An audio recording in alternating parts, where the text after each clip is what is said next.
On behalf of our center and our partners, the World Economic Forum and the Bill and Melinda Gates Foundation, I'd like to extend a very warm welcome to our audience here in New York, as well as our larger virtual audience participating online today.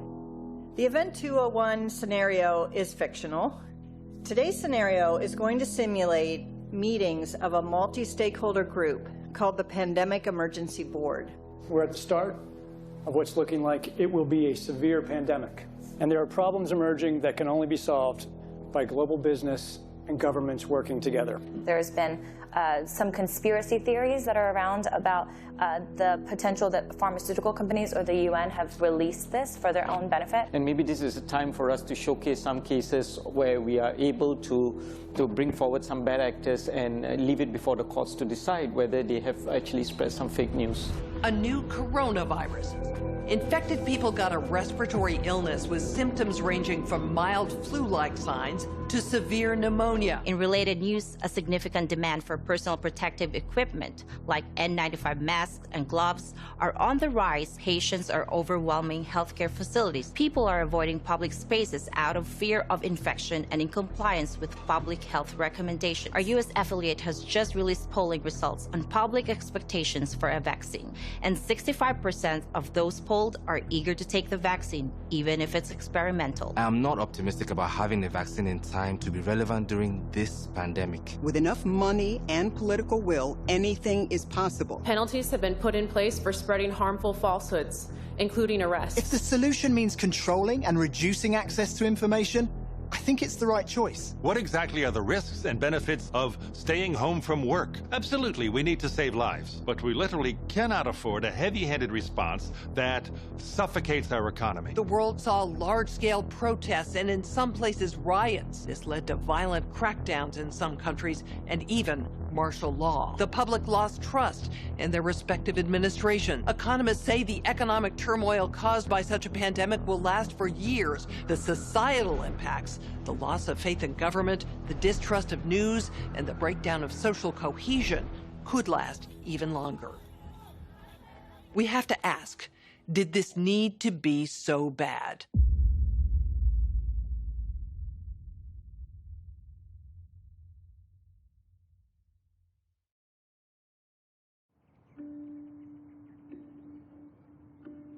On May 4th, 2020, as part of a documentary series called Plandemic, I released an interview featuring science whistleblower, Dr. Judy Mikovits. The interview received fierce backlash for spreading what the media declared dangerous conspiracy theories. As a father and a veteran media producer, there was no way that I would release harmful information into the world during a moment as vulnerable as now. I had known Dr. Judy for 2 years before filming her interview. I read her book, then thoroughly researched and vetted her story. After interviewing her legal team, former colleagues, and people who have known her for decades, one thing I can say without question is, Judy Mikovits is one of the most honest, caring, and courageous women I've ever known. Why then would the most powerful forces of big tech, politics, media, and medicine go to such extreme measures to silence her voice all over the world? And why did all of the debunkers invest so much ink and airtime defaming Dr. Judy's character while avoiding very real revelations pertaining to patents, conflicts of interest, and the deadly corruption pervading our global health organizations? To get to the bottom of these questions, as well as many others, I've spent the last several weeks interviewing scholars from all over the world, among them top doctors, distinguished scientists, and Nobel laureates. I also sat down with Dr. Judy for a follow-up interview and to give her the opportunity to respond to critics. You can see that full interview on the Plandemic website. While you're there, make sure to dive down the rabbit hole, where you'll find additional videos, documents, and scientific studies that support the claims and perspectives put forth in the Plandemic series. Here are a few highlights from my follow-up interview with Dr. Judy.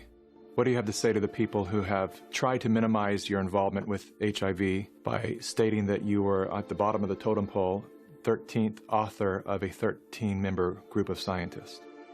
Well, the 13th author is the senior author, so that means they're the most important author. Why did you agree to retract your own XMRV paper? The paper was actually force retracted. I was actually being held in jail. You told me that you had financial offers to remain silent. If you simply say you made a mistake and promise never to say another word, you can keep everything. You'll get all of your grants. You'll get everything back, millions of dollars. You'll get publication and funding. My lawyer said, that's the best offer you're going to get. I said, you don't understand me. I don't need an offer. I've already lost everything. If I thought even one child or one grandma was injured or killed because I didn't do something, that would have ended my life as I know it. There was no money you could ever pay me to get me to cover this up. I will never stop telling the truth.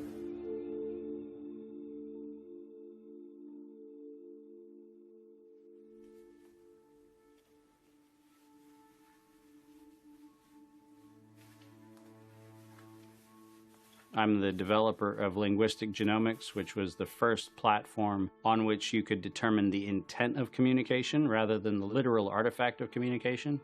But we've also used that technology for a number of other applications in defense and intelligence and finance, and most notably in the early 2000s, my company was responsible for bringing down what was at the time one of the largest tax frauds in U.S. history. We maintained a series of inquiries into every individual, every organization, and every company that is involved in anything that either blurs the line of biological and chemical weapons or crosses that line in any of 168 countries. In 1999, there were 1 million patents digitized by IBM. And those 1 million patents were the first time human innovation had been put into an electronic digital searchable format. We took that information and we did a very simple exercise using our linguistic genomics technology, where I made the horrific assessment that approximately 1/3 of all patents filed in the United States were functional forgeries, meaning that while they had linguistic variations, they actually covered the same subject matter. In 1999, patents on coronavirus started showing up, and thus began the rabbit trail. March 2003, panic grips Hong Kong as a deadly new virus sweeps through the city. In 2003, the Center for Disease Control saw the possibility of a gold strike, and that was the coronavirus outbreak that happened in Asia. They saw that a virus they knew could be easily manipulated was something that was very valuable, and in 2003 they sought to patent it. And they made sure that they controlled the proprietary rights to the disease, to the virus, and to its detection, and all of the measurement of it. We know that Anthony Fauci, that Ralph Baric, that the Center for Disease Control, and the laundry list of people who wanted to take credit for inventing coronavirus were at the hub of this story. From 2003 to 2018, they controlled 100% of the cash flow that built the empire around the industrial complex of coronavirus. The World Health Organization has officially named the novel coronavirus the novel coronavirus outbreak. The World Health Organization has declared an international public health emergency. While we know that the coronavirus manipulation started with Dr. Ralph Baric in 1999. The major characteristics of SARS, MERS, and SARS coronavirus 2. It's a good way for you. Ralph Baric is the researcher at the University of North Carolina, Chapel Hill, who's famous for his chimeric coronavirus research. In 2002, there was a recognition that the coronavirus was seen as an exploitable mechanism for both good and ill. On April the 25th, 2003, the U.S. Center for Disease Control filed a patent on the coronavirus transmitted to humans. Under 35 U.S. Code Section 101, nature is prohibited from being patented. Either SARS coronavirus was manufactured, therefore making a patent on it legal, or it was natural, therefore making a patent on it illegal. If it was manufactured It was a violation of biological and chemical weapons, treaties, and laws. If it was natural, filing a patent on it was illegal. In either outcome, both are illegal. In the spring of 2007, the CDC filed a petition with the Patent Office to keep their application confidential and private. They actually filed patents on not only the virus, but they also filed patents on its detection and a kit to measure it. Because of that CDC patent, they had the ability to control who was authorized and who was not authorized to make independent inquiries into coronavirus. You cannot look at the virus, you cannot measure it, you cannot develop a test kit for it. And by ultimately receiving the patents that constrained anyone from using it, they had the means, they had the motive, and most of all, they had the monetary gain from turning coronavirus from a pathogen to profit. Developing and owning a coronavirus vaccine has become a biotech arms race with political overtones. This vaccine gold rush is starting to bother me. Gold rush. Let's keep that in mind. And so somewhere between 2012 and 2013, something happened. The federal funding for research that was feeding into places like Harvard, Emory, University of North Carolina, Chapel Hill, that funding suddenly became impaired by something that happened at the NIH, where the NIH got this little tiny moment of clarity and said, I think something we're doing is wrong. And in 2013, the NIH said, gain-of-function research on coronavirus should be suspended. The National Institutes of Health had a moral and social and potentially legal reason to object to research. But the letters that were sent to the researchers essentially said, you are receiving notice that we're telling you to stop. And now on the bottom of the page, we're going to clarify what stop means. Keep going. But when the heat gets hot in 2014 and 15, what do? You offshore the research. You fund the Wuhan Institute of Virology to do the stuff that sounds like it's getting a little edgy with respect to its morality and legality. But do you do it straight way? No.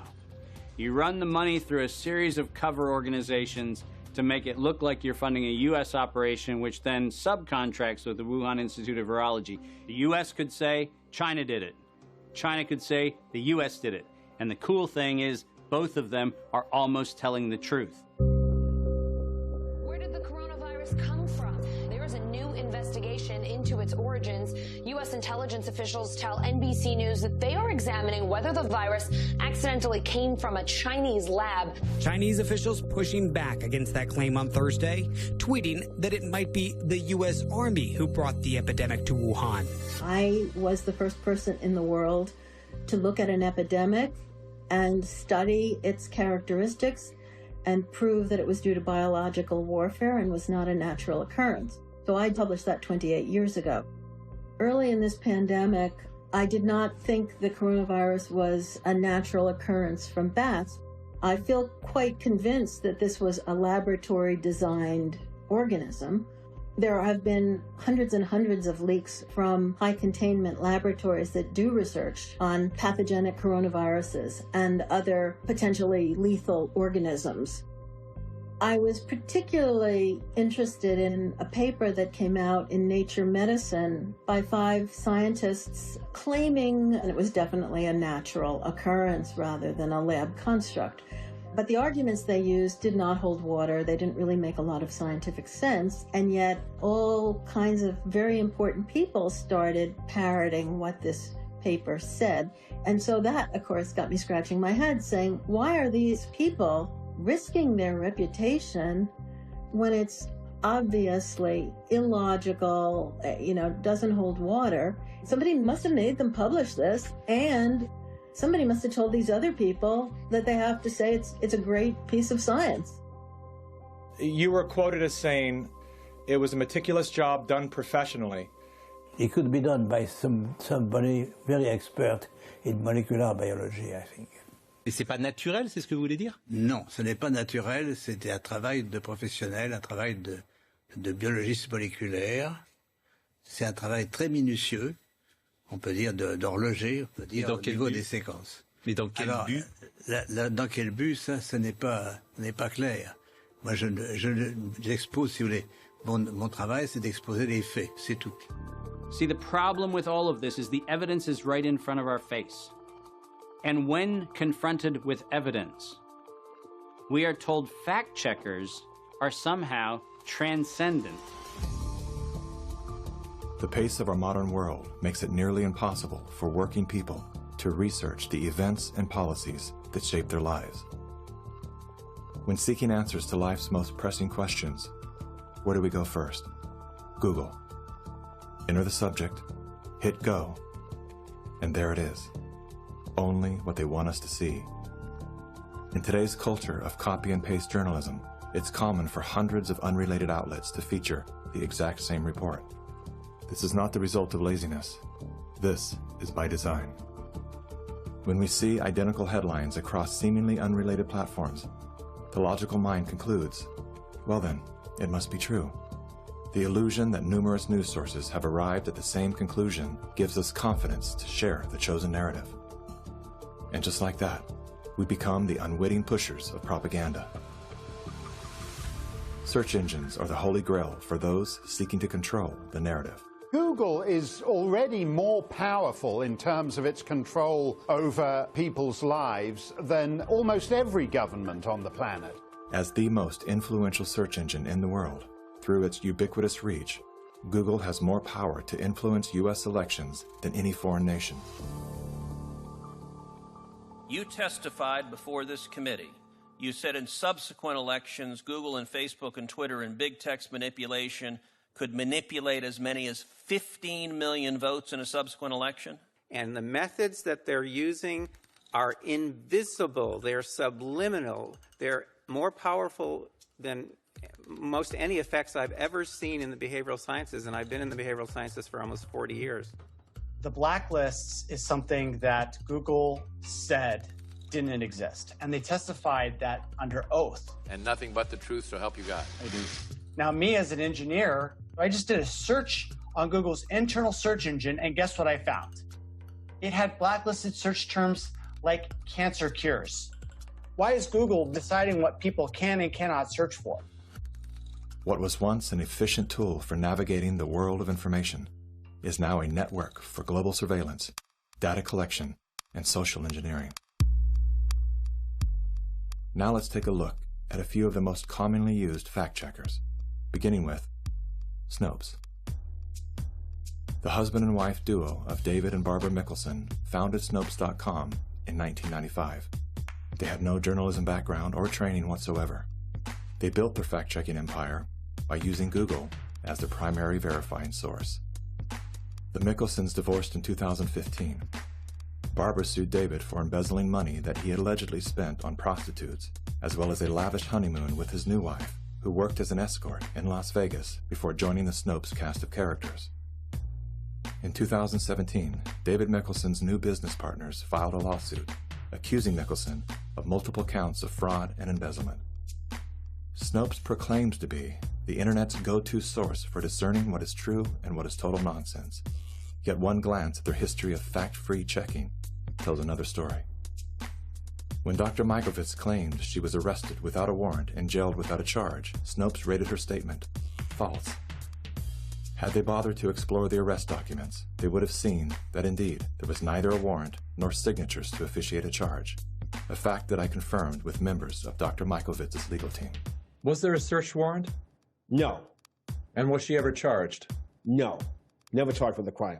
100% correct. Judy has never been charged with any crime.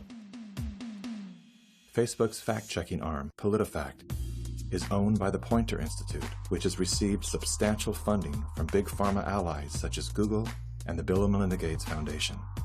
Like Snopes, PolitiFact has a history of misleading the public. In late January of 2019, PolitiFact, Snopes, and FactCheck.org raced to squash the notion that coronavirus and its treatments were patented. They reviewed only 3 of the 4,452 publicly available patents, which unmistakably show that SARS coronavirus detection and treatment had been widely patented by both the public and private sectors.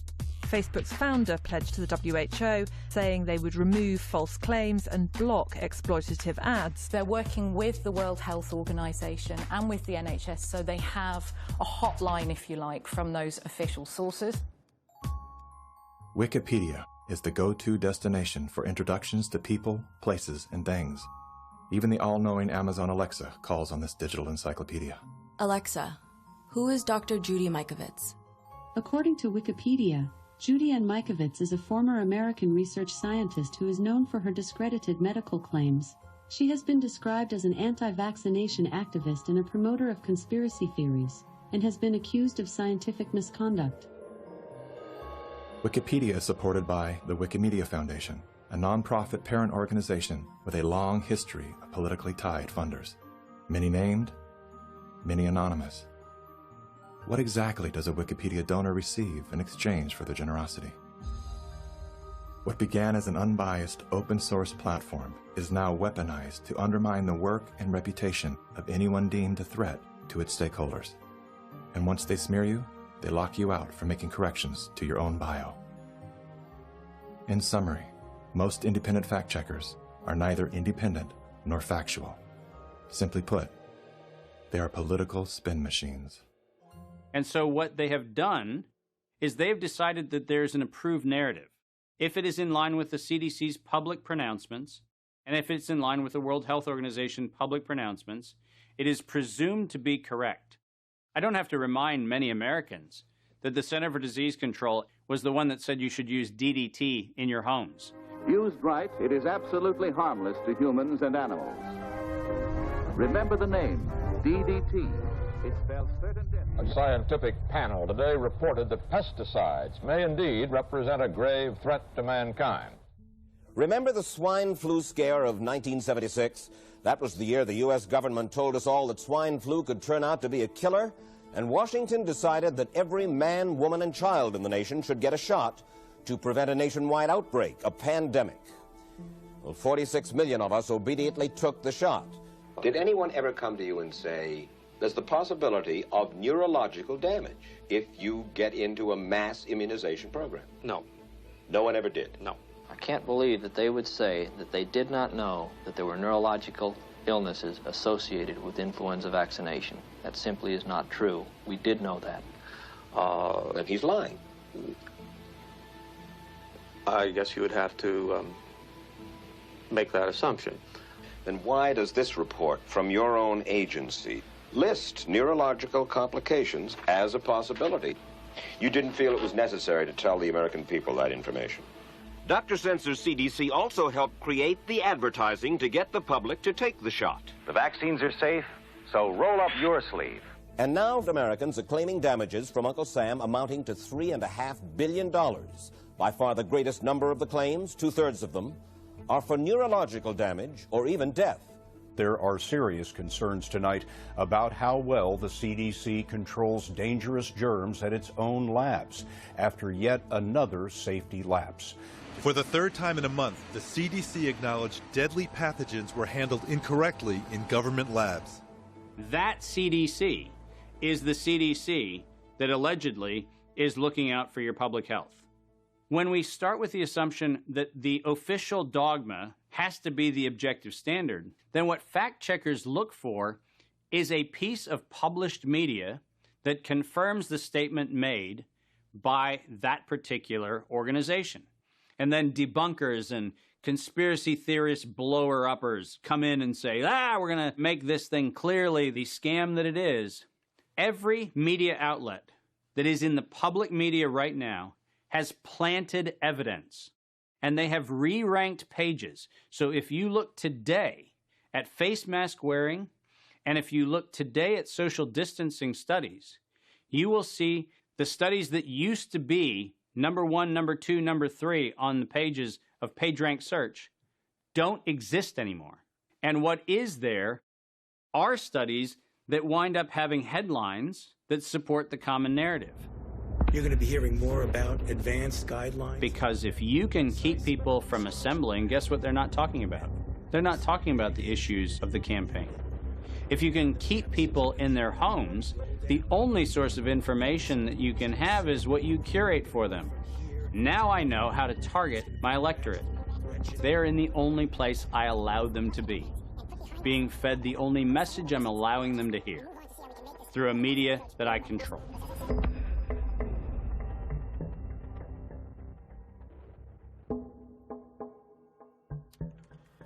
Since the invention of the printing press, there's been a battle to control disseminated information. In the early 1900s, oil tycoon John D. Rockefeller took control of every newspaper and news editor of his era. He became America's first billionaire, paving the way for the power-hungry ever since. Thus began the gold rush for the modern world's most precious resource, the narrative.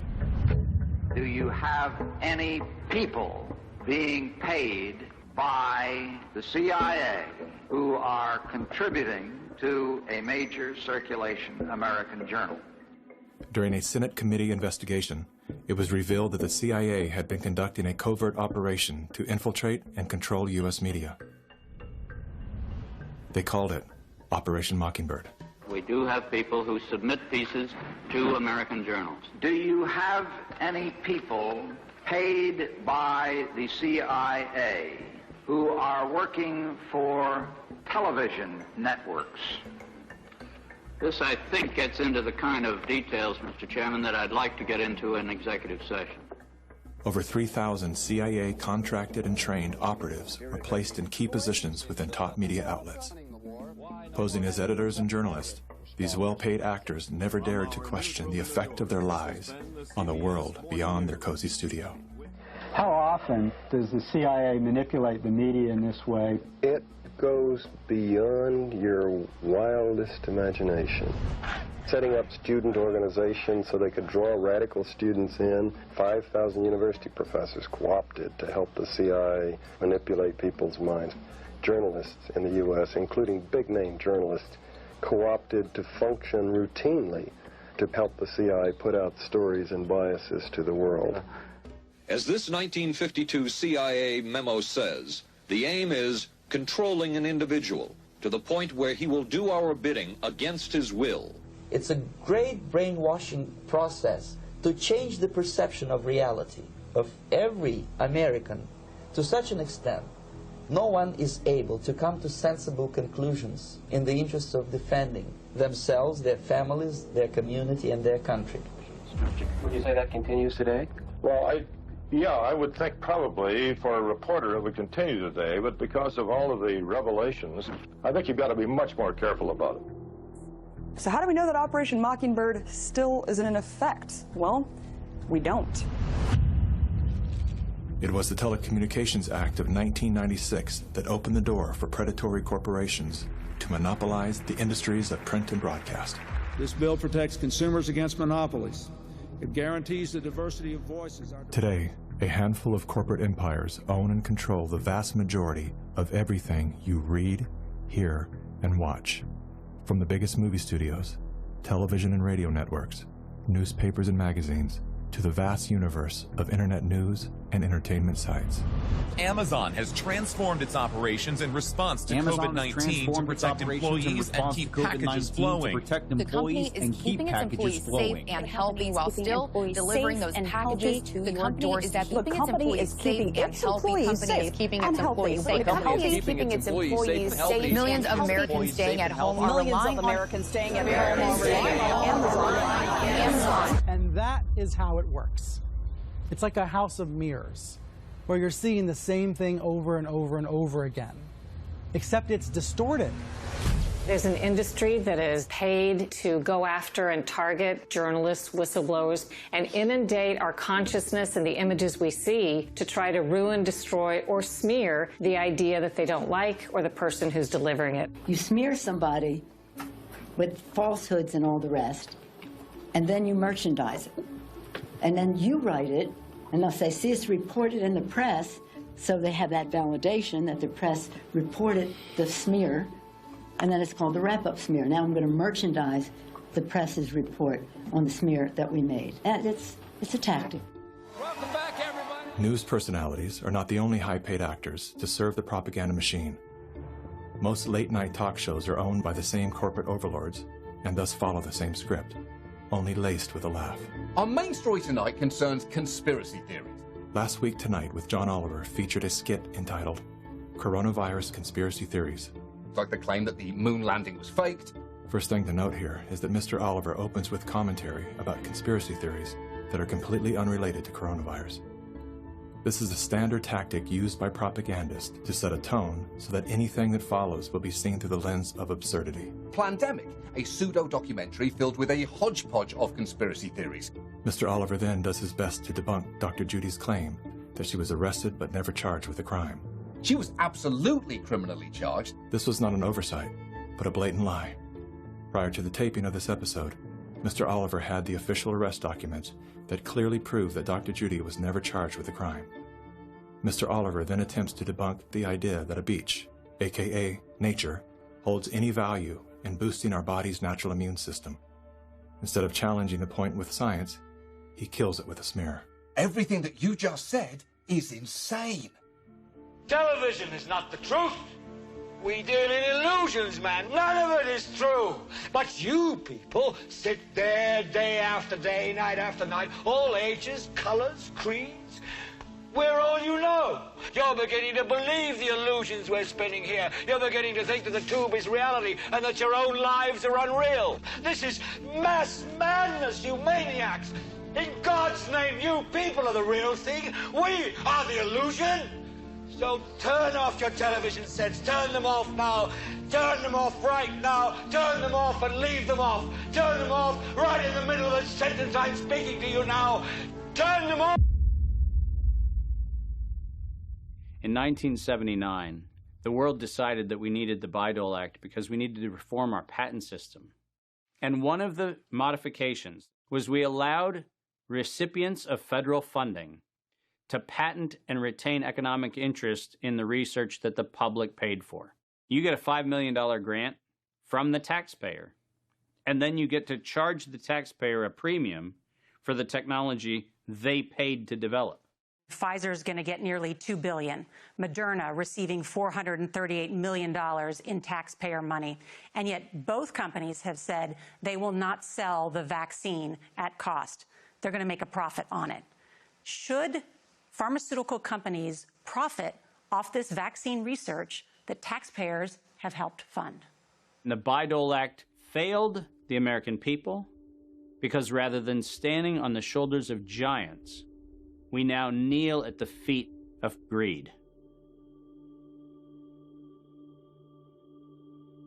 My systems flagged anomalies when I started seeing nonprofits and corporates and cover financing for coronavirus programs in the late summer and fall of 2019.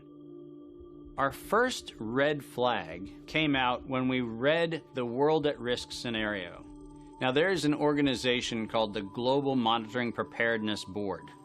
This organization is a part of the World Health Organization, and this board includes Dr. Elias from the Gates Foundation and Anthony Fauci from NIAID. These two individuals, plus the director of the Center for Disease Control in China, come out with a recommendation that says that by September 2020, 2 global pandemic preparedness exercises have to be completed. And one of them has to be done on the release of a respiratory pathogen. That then gave rise to an October event, Event 201. On behalf of our partners in the Bill and Melinda Gates Foundation. Event 201 took place 5 months before COVID-19 was declared a pandemic. The participants of the event are some of the same people that are now deeply involved in the real pandemic and profiting from it as well. Event 201 was a scripted, multi-camera, live event that was broadcast globally via the internet. An event of this complexity and magnitude would take months to write, prep, and produce, placing the conception date at least 1 year prior to the actual pandemic There is no question that there will be a surprise outbreak. Anthony Fauci knew as early as January of 2017 that we would see an outbreak before the end of 2020. Even Bill Gates, a man with no medical training, knew it was coming. If we start now, we can be ready for the next epidemic. Every single thing that you have seen play out in front of your eyes, all of them laid out in their tabletop exercise, which, by the way, fact checkers have said has nothing to do with the coronavirus outbreak. Just happenstance. This is that wonderful universe of improbabilities where events just co-emerge and then nature conveniently backs itself into our architecture. That's the scenario we're supposed to accept. Brilliant. Some countries have banned travel from the worst affected areas. The President has made a decision to suspend all travel to the United Kingdom and Ireland. Dis and misinformation circulating over the internet. Across the world, misinformation about the virus is being shared online. A significant demand for N95 masks and gloves are on the rise. The demand for N95 masks to prevent the deadly airborne virus has surged. We could eventually have 52 million treatment courses per year, but it will take many months to get there. We're still many months out from having something that we can really deploy to the public. And 65% of those polled are eager to take the vaccine, even if it's experimental. The new poll finds that 49% of Americans say they would get a COVID-19 vaccine should an effective one be discovered. I'm curious, who wrote the Event 201 script? If the visionaries of the event knew at least 1 year in advance what was needed, why didn't they take care of those things? Considering that Bill Gates has donated half of his fortune to make the world safer, why didn't he help to better prepare our hospitals and frontline workers? Why didn't any of the event's wealthy sponsors do something?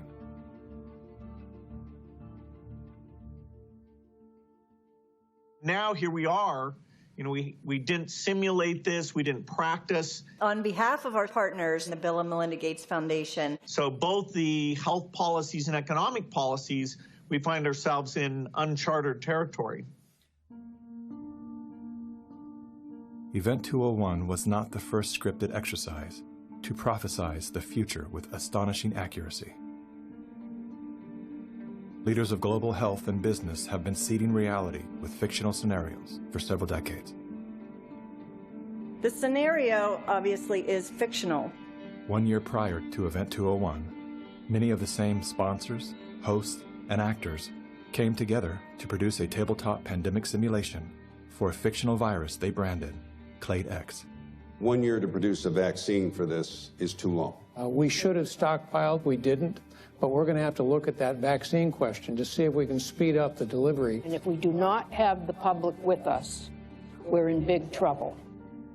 In 2010, the Rockefeller Foundation released a 54-page document called Scenarios for the Future of Technology and International Development. Page 18 features the pandemic scenario, Lockstep, a world of tighter top-down government control and authoritarian leadership, with limited innovation and growing citizen pushback. China's government was not the only one that took extreme measures to protect its citizens from risk and exposure.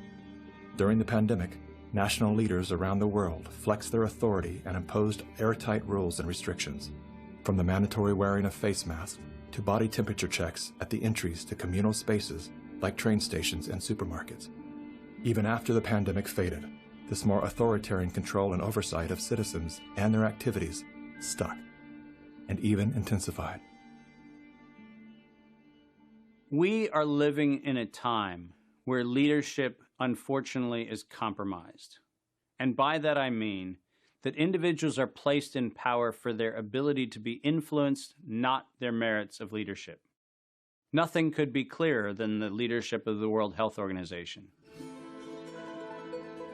The World Health Organization is the institution granted exclusive power to guide and protect the health and wellness of humanity. The WHO is sustained by private donations, the bulk of which are made by pharmaceutical and biotech corporations who have a vested financial interest in the organization's support. In 2017, the Associated Press reported that the WHO routinely spends about $200 million a year on travel expenses, more than what it spends to fight some of the biggest problems in public health, including AIDS, tuberculosis, and malaria combined. The WHO's repeated issuing of inaccurate and bad advice is not merely the result of incompetence, but rather the direct result of the Communist Party of China deliberately buying out WHO's leadership. On the nomination of the Executive Board, appoints Dr. Tedros Adhanom Ghebreyesus as Director General of the World Health Organization. Tedros Ghebreyesus is the World Health Organization's first Director General that isn't a medical doctor. No Tedros for WHO! No Tedros for WHO! The appointment to the organization's highest position was controversial, given that in his previous role as Ethiopia's health minister, Tedros was accused of covering up 3 major health epidemics. Tedros is no stranger to controversy. As a former Minister of Health in Ethiopia, he has been accused of an alleged cover-up of 3 possible cholera epidemics. Prior to his appointment, Tedros was a high-ranking member of the Tigray People's Liberation Front, a brutal and corrupt political group responsible for crimes against humanity, including bombings, kidnappings, tortures, and killings. How does a man with such a controversial past score the top position at the world's most influential health organization? I have known Bill and Melinda for many, many years now. While serving as Ethiopia's health minister, Tedros became intimately intertwined with both the Gates Foundation and the Clinton Foundation. The health minister of Ethiopia, one of the ablest public servants I ever worked with. With the backing of the 2 most powerful foundations on earth and the full support of the Communist Party of China, Tedros was a shoo-in. We will have many body bags in front of us if we don't behave.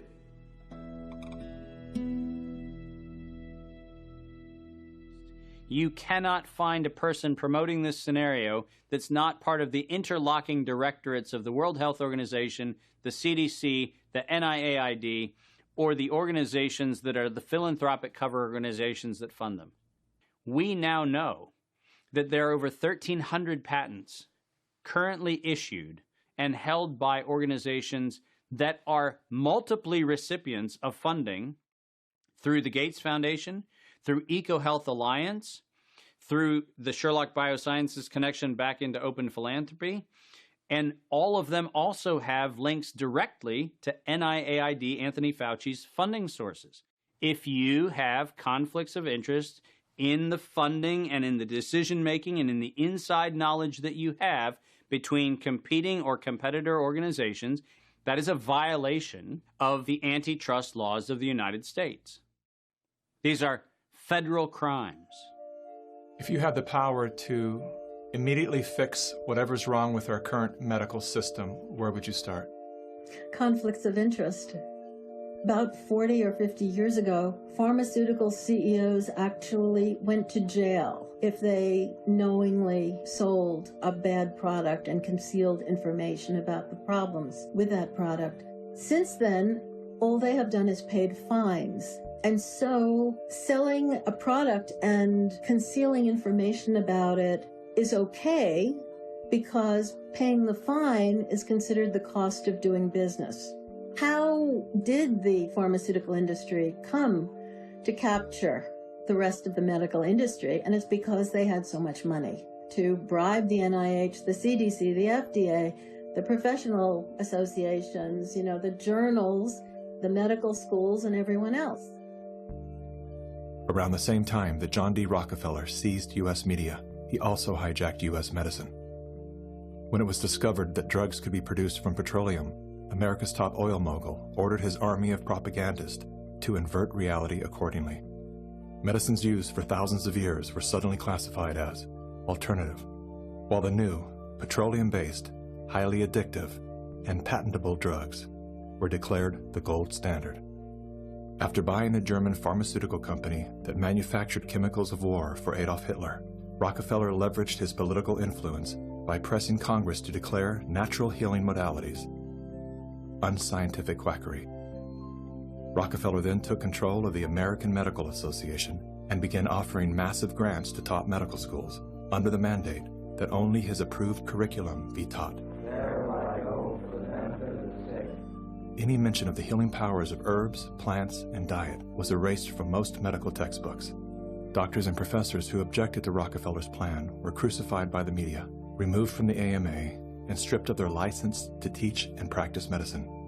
Those who dared to speak out were arrested and jailed. When evidence began to emerge that petroleum-based medicines were causing cancer, Mr. Rockefeller founded the American Cancer Society, through which he suppressed that information. John D. Rockefeller is duly credited as the founder of the pharmaceutical industry, and the reason that medical error is currently the third leading cause of death in America. This is not an indictment against doctors. More than anyone, they are under the stranglehold of the single largest lobbying power in Washington. Every year, the pharmaceutical industry spends at least twice the amount as big oil to influence laws, policies, and public perception. Thanks to Mr. Rockefeller, the architect of American monopolies, no industry has more power over our lives than Big Pharma. Part of the problem, and this, by the way, goes back to the 1980s with Microsoft, is Bill Gates found out that it was very difficult to manufacture a way to navigate through the patent universe, saying that it's Microsoft holding the patents. And he became the architect of a very cunning program of putting patents in holding companies that didn't have anything to do with the name of the organization. According to legend, young Bill Gates built his computer empire out of his garage. Reality tells another story, that Bill Gates was born into wealth and privilege. Both his grandfather and great-grandfather were banking moguls. His father, William Gates Sr., was a prominent Seattle-based lawyer and political lobbyist. Through his father, Bill Gates learned the ins and outs of law and politics and how to manipulate those governing forces. I'm Bill Gates, chairman of Microsoft. Bill Gates dropped out of college to start Microsoft. He is credited with inventing the operating system that became Windows. However, he played no part in the invention of Windows. The fact is, he bought an existing operating system from Seattle Computer Products, had it modified, then licensed it to IBM. That didn't stop him from taking all the credit. I don't see Bill Gates as this great creative person. I see him as an opportunist. While Microsoft's co-founder Paul Allen was struggling with cancer, Bill Gates seized the opportunity by attempting to cheat him out of his share of the company's fortune. They were basically talking about how they were planning to dilute my share down to almost nothing. And it was really a shocking and disheartening moment for me. You were sick? Well, I think I was still probably in the middle of radiation therapy.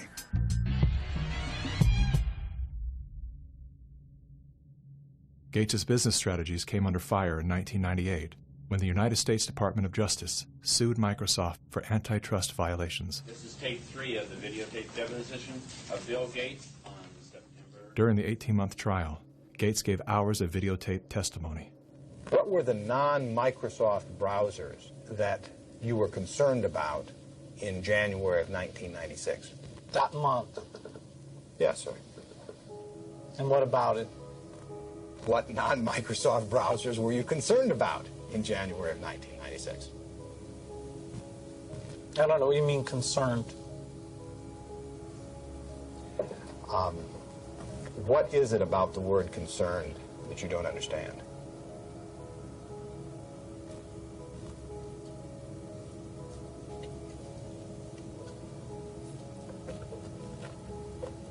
I'm not sure what you mean by it. The Justice Department has charged Microsoft with engaging in anti-competitive and exclusionary practices designed to maintain its monopoly in personal computer operating systems. In a move to overshadow the negative press, Gates invested $100 million to set up the Bill and Melinda Gates Foundation. Overnight, Bill Gates transformed his public image from ruthless tech monopolizer to the world's most generous philanthropist. I'm pleased to announce that we're pledging an additional $1 billion to We had the chance to witness Bill Gates 2.0, the man you don't know. The rebranding campaign paid off. His net worth swiftly doubled, earning Bill Gates the title of richest man in the world. You've invested $10 billion in vaccinations over the last 2 decades, and you figured out the return on investment for that, and it kind of stunned me. Can you walk us through the math? In a Wall Street essay, Bill Gates declared vaccines the best investment I've ever made. There's been over a 20-to-1 return. So if you just look at the economic benefits, that's a pretty strong number compared to anything else. The Gates Foundation expanded rapidly into a massive, vertically integrated, multinational corporation, controlling every step in a supply chain that reaches from its Seattle-based boardrooms to the villages of Africa and Asia. Is the world's largest private philanthropy causing harm? The Bill and Melinda Gates Foundation has made millions of dollars each year from companies blamed for many of the same social and health problems the foundation seeks to address. The Gates Foundation has investments in 69 of the worst polluting companies in the U.S. and Canada. Other companies in the foundation's portfolio have been accused of transgressions, including forcing thousands of people to lose their homes, supporting child labor, defrauding and neglecting patients in need of medical care. The Gates Foundation has not provided details. William H. Gates III and Melinda French Gates. As the top donor to both the WHO and the CDC, no one man has more power than Bill Gates to influence and control the health and medical freedom of all people. Normalcy only returns when we've largely vaccinated the entire global population. This will be the new normal until a vaccine is developed. Until we find a vaccine, going back to normal means putting lives at risk. We need to produce it and to deploy it in every single corner of the world. Full vaccination of our children and pregnant women. Development of new vaccines, therapeutics and diagnostics. Before effective vaccines and therapeutics are developed.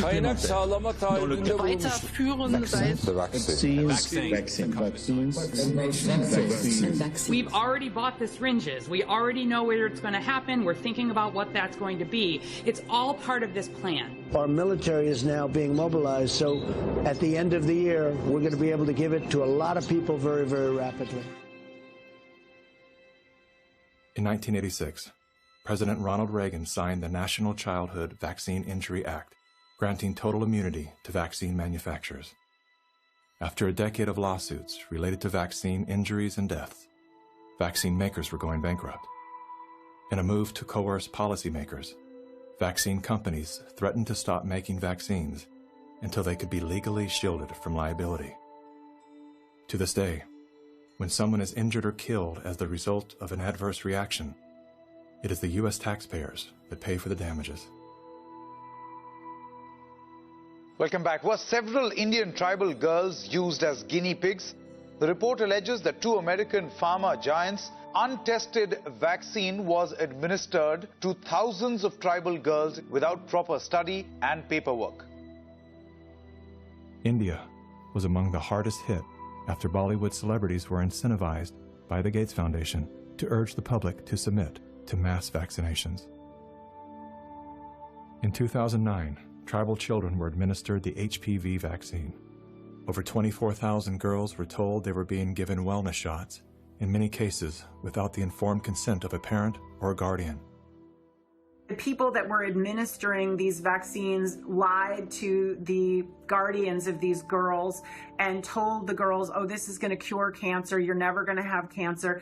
And these girls became severely injured. Some of them developed seizures, some of them developed cancer. And 7 girls died.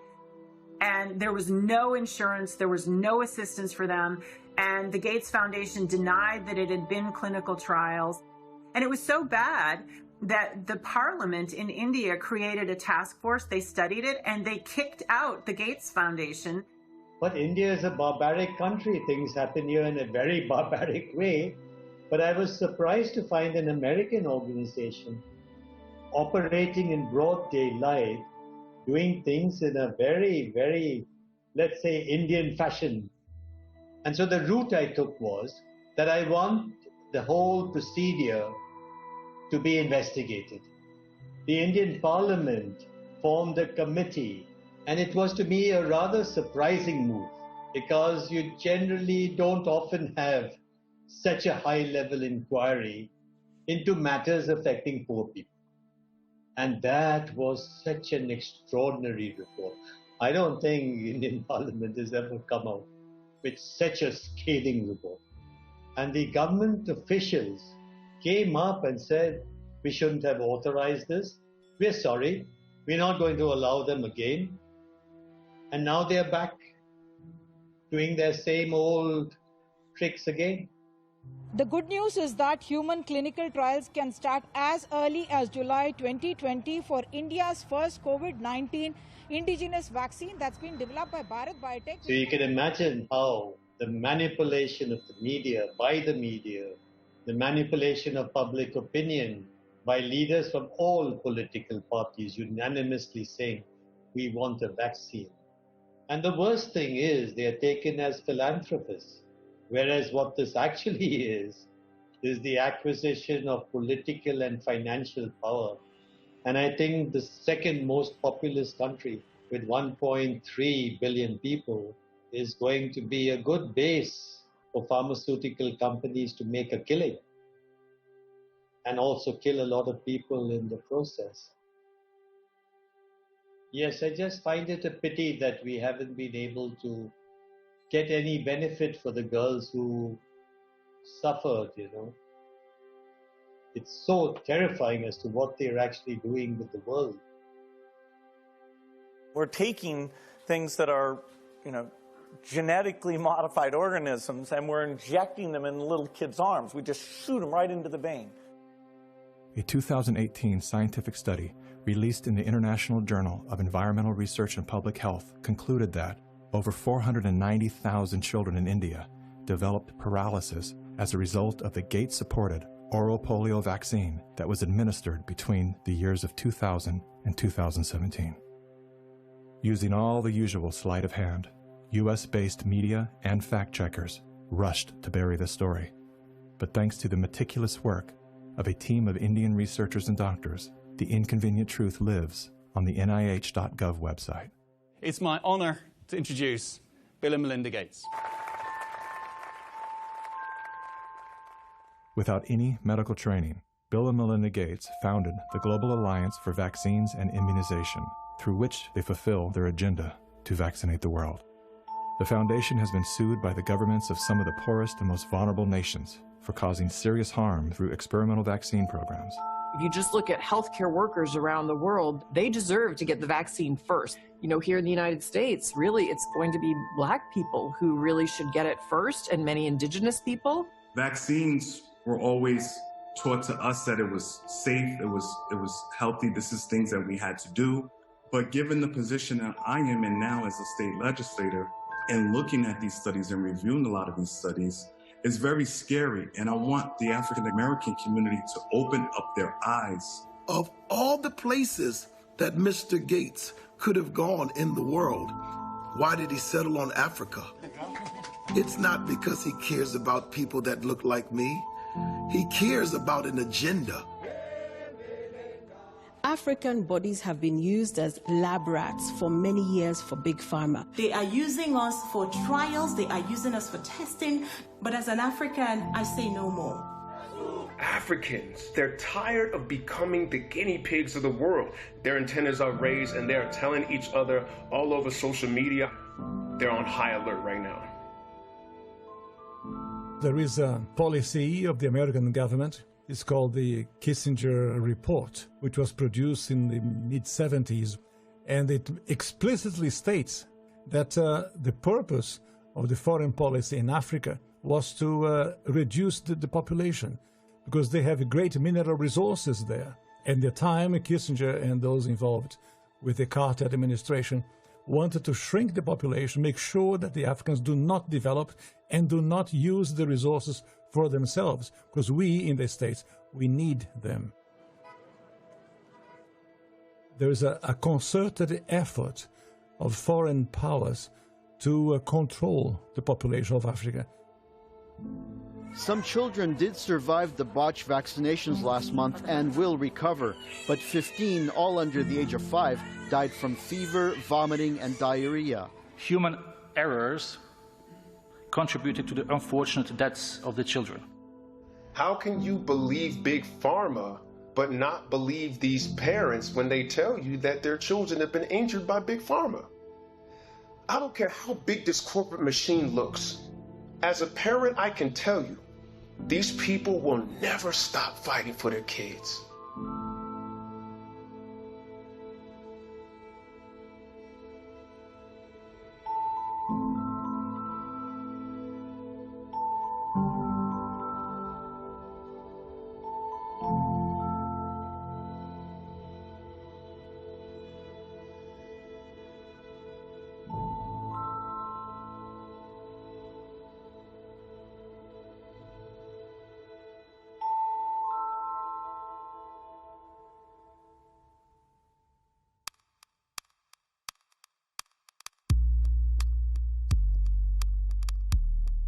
It would take hours to list all of the questionable initiatives that Bill Gates is involved in.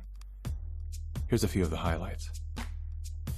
Gates is one of the key funders in the stratospheric-controlled perturbation experiment designed to block out the sun in an effort to control global warming by releasing massive amounts of calcium carbonate and other materials into the upper atmosphere. Critics, including environmental scientists, have called the project a global genocide experiment. Gates has invested over $1 billion in Earth Now's global surveillance project. The project will launch hundreds of satellites into space, which will allow for the 24/7 monitoring of all people everywhere. In partnership with MIT, Bill Gates has developed a new technology that allows vaccines to be injected under your skin along with your medical records. The quantum dot tattoo will implant an invisible certificate that can be scanned by authorities using a cell phone app and infrared light. Eventually, what we'll have to have is certificates of who's a recovered person, who's a vaccinated person. So eventually there will be this digital immunity proof. The EPA recently approved an experimental use permit to Oxitec, a biotech company funded by the Bill and Melinda Gates Foundation. In an effort to fight malaria, Oxitec will soon release millions of genetically modified mosquitoes in various U.S. states. According to the NIH website, programs are being developed to allow human immunization via mosquito bite. It was Science magazine that coined the phrase, flying syringes. Would you raise your hand, please? Do you solemnly swear the testimony you're about to give in the matter now pending should be the... A shocking new report from the New York Times sheds light on the connection between Microsoft founder Bill Gates and the late Jeffrey Epstein. You report these two men met at least 6 times. Well, I believe there were more. This included visits to the mansion, seeing each other in Seattle, flying on Epstein's plane.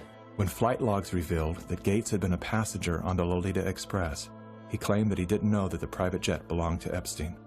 He also denied that he and Mr. Epstein were involved in any business deals. However, an expose by the New York Times revealed that not only did Bill Gates initiate a relationship with Jeffrey Epstein well after he was convicted of sex crimes, but the two were also involved in the process of co-founding a multi-billion-dollar charitable fund. Why would they ever set up a charitable trust benefiting Jeffrey Epstein? That it was all about philanthropy, that Bill Gates just wanted to find new sources of money. Why would one of the richest men in the world choose to partner with the world's most notorious pedophile? A deeper dive into Epstein's world revealed that the two men had more in common than meets the eye. Like Gates, Epstein was a billionaire philanthropist with a passion for science, health, education, and children. The Jeffrey Epstein Foundation donated millions of dollars to top universities, science institutes, medical schools, early education programs, youth initiatives, and international peace accords.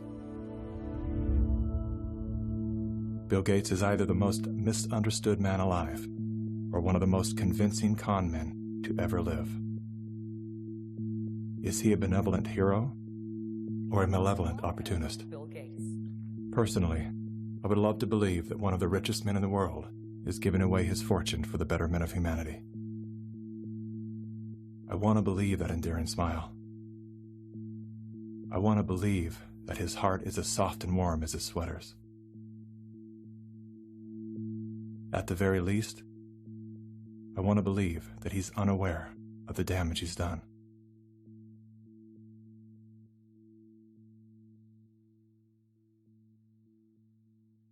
I'm happy to announce that we've discovered a vaccine. We no longer have to live in fear. Everyone can get back to their normal lives.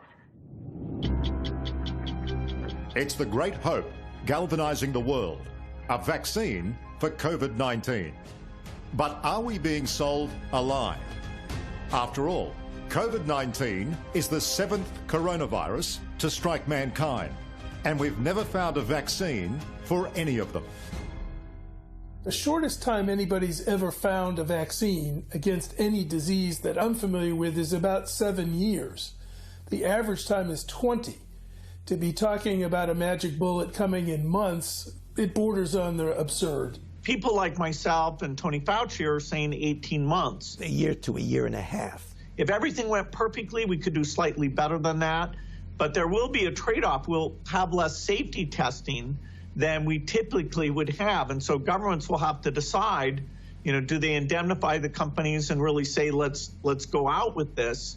Something that people should know about COVID-19 vaccines is they fall today under the PrEP Act, which came into being after 9/11 and after an anthrax scare. And this law gives virtually blanket liability protection. It's basically impossible to get any kind of compensation if you're injured. So people need to understand that if you take COVID-19 vaccines, you are absolutely on your own. If you're permanently injured, if you lose your job, if your healthcare expenses go through the roof, tough luck. Volunteers all across the country began getting shots today as part of the final phase of testing for an experimental vaccine being developed by the NIH and the drug company Moderna. The side effects for the Moderna vaccine sound concerning. We looked. After the second dose, at least 80% of participants experienced a systemic side effect. So, are these vaccines safe? Well, the FDA, not being pressured, will look hard at that. The FDA is the gold standard of regulators, and their current guidance on this, if they stick with that, is very, very appropriate. And the side effects were not super severe. That is, it didn't cause permanent health problems for the things that are, Moderna did have to go with a fairly high dose. And so, to get the antibodies. This isn't a vaccine story. This is a population management story. If your goal is to make this beautiful earth that we live on an exclusive playground for the entitled few, then populations that get in the way are a problem. And it is the empirical impulses of individuals who have decided that by outranking the rest of humanity, they can dictate upon humanity the conditions of their existence. Now we need to go and look in families to find those people who may be sick and remove them and isolate them. This bill enables the police to enter a home without a warrant. Madam Speaker, the police have never held that power. We will find out who lives in the house. If it's someone that is refusing, we will definitely consult with our health officer to look into next steps. So the Sheriff's Department and the Health Department showed up at her door with orders for her and her husband to wear ankle monitors. The couple says they never denied self-quarantining. You will no longer be able to leave home. Only one person will be able to go shopping once per day. Recreational activity is now no longer allowed. You will be allowed to have 1 hour of exercise no further than 5 kilometres from your home. Are you serious? Just for not having a mask? For no mask? Are you serious? We will shut you down. We will cite you. And if we need to, we will arrest you and we will take you to jail. You know the old expression about snitches? Well, in this case, snitches get rewards. Some people are ratting their neighbors out, calling the police, but others are turning to the internet, where social distance shaming has gotten ugly. In a time of crisis, trying to force compliance upon a population by making neighbors and friends distrust one another is exactly the opposite tactic we actually need. When human societies lose their freedom, it's not usually because tyrants have taken it away. It's usually because people willingly surrender their freedom in return for protection against some external threat. That's what I fear we are seeing now. This is a cognitive dissonant moment, which is being imprinted in your brain, just like remember the Great Depression, remember 9/11. Weapons of mass destruction. We are being conditioned to have the excuse for unbelievable acts of tyranny, which will be justified by remember 2020. And your loved ones, those that die, those that are infected, they're being used as cannon fodder, which is the ultimate desecration of their honor and integrity. And this is also a test of humanity, to see how much of our liberty we will let go before we finally draw the line under enough.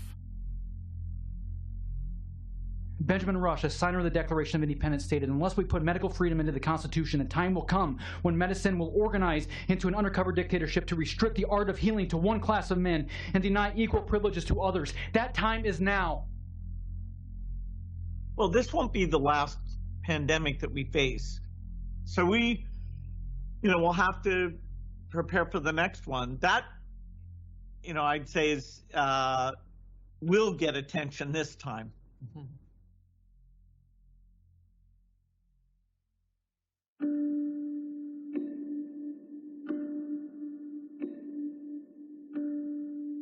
This is not a time for us to go in a mob frenzy, find the perpetrators and haul them into the town square and pillory them.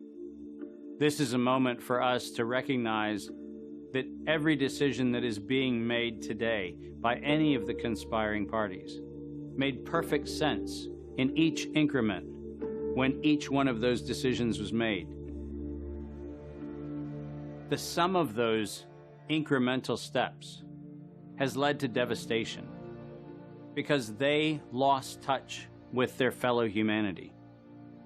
But that's an invitation for each one of us to examine how we're living and how not a single decision we make, not one, in any moment, is without consequence.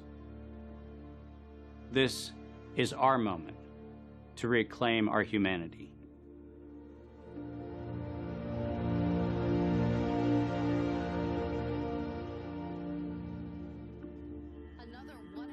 Our lives are shaped and guided by stories. The stories we're told become the stories we tell. The more we hear them, the more we believe them.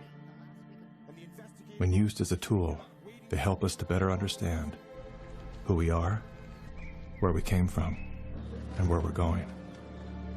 When used as a weapon, they can be deadly.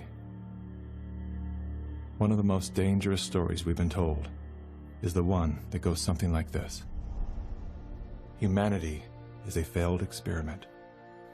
We are parasites, a cancer, a virus. Human beings are a disease. It is a myth that permeates our movies, our music, our media, and our minds. As they say, repeat a lie often enough, it becomes truth.